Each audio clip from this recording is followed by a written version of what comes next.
فضیلت الشیخ قاری سجاد حافظہ اللہ تعالی اسلامک اسکالر۔ بسم اللہ الرحمن الرحیم۔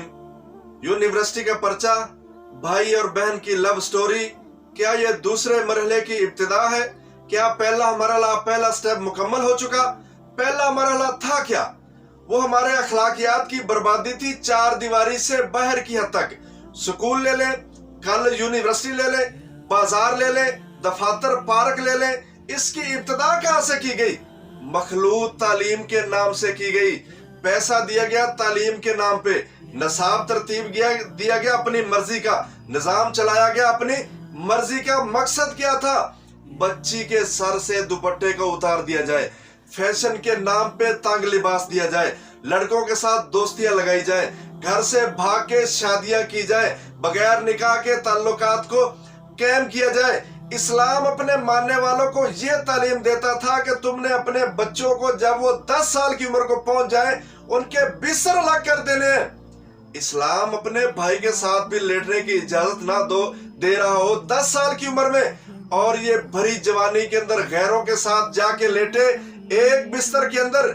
یہ مقصد تھا پہلے مرحلے کا، جو تقریباً ان کے نزدیک مکمل ہو چکا۔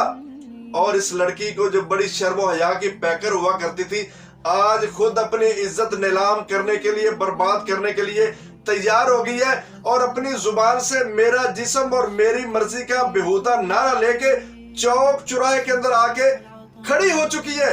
یہ مقصد تھا۔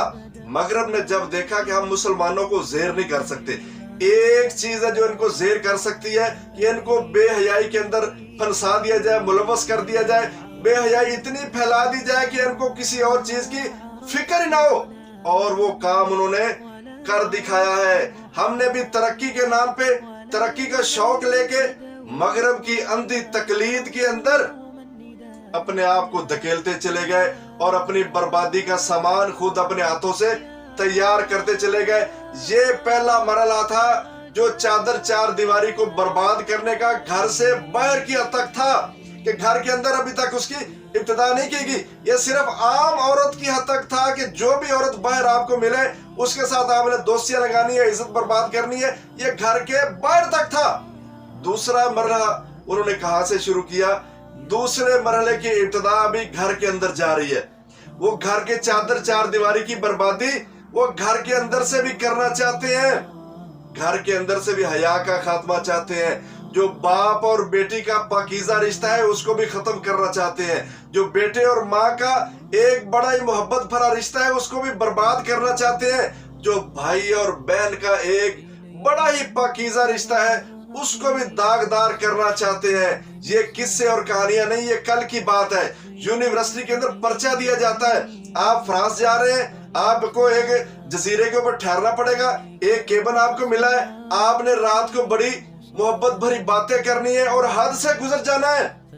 مانے حمل گولیاں استعمال کرنا، وہ غیر شرعی کام کرنا، ابھی تو نام لینے کو بھی دل نہیں کرتا۔ یہ سارا کام آپ نے کرنا ہے۔ یہ دیا کہاں جا رہا ہے؟ پاکستان کے اندر دیا جا رہا ہے، مسلمان بچوں کو دیا جا رہا ہے، اور پرچے کے اندر سوال دیا جا رہا ہے کہ آپ نے اپنے تجربے کی روشنی میں ریمارکس دینے ہیں کہ یہ کس طرح ہوگا۔ ابھی تجربہ، بھائی یہ کیا باتیں ہو رہی ہیں؟ کس سے تجربہ ہوگا؟ اپنی بہن سے تجربہ وہ شیئر کرے گا، بہن اپنے بھائی سے تجربہ شیئر کرے گی۔ یہ کر کیا رہے ہیں؟ جب انہوں نے دیکھا نا کہ ہم نے پہلا مرحلہ مکمل کر لیا ہے، ہم نے جو ان کے اخلاق کو بگاڑنا تھا، ہم نے عورت کو بازار کے اندر لانا تھا، اشتہار کے اوپر ہم نے لے کے آنا تھا، یہ بڑے بڑے سائن بورڈ کے اوپر ہم نے عورت کو لا کے ننگا کھڑا کر دینا تھا، وہ ہم نے کر دیا ہے۔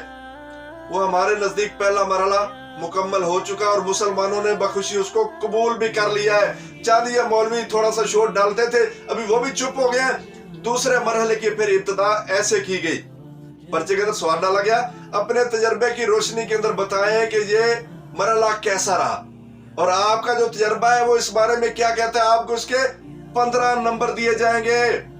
اچھا، بچی کیا جواب دے گی؟ بچہ کیا جواب دے گا؟ وہ بیٹا اپنی بہن کے متعلق لکھے گا، میں اپنی بہن کے ساتھ یہ کرتا رہوں؟ اگر نہیں لکھے گا تو اس کے نمبر کاٹ لیے جائیں گے۔ بھائی یہ صرف دوسرے مرحلے کی ابتدا کی جا رہی ہے تاکہ ان کو کلی طور پہ برباد کر دیا جائے۔ اور جس طرح مغرب کا نظام چل رہا ہے نا، خاندان بالکل تباہ،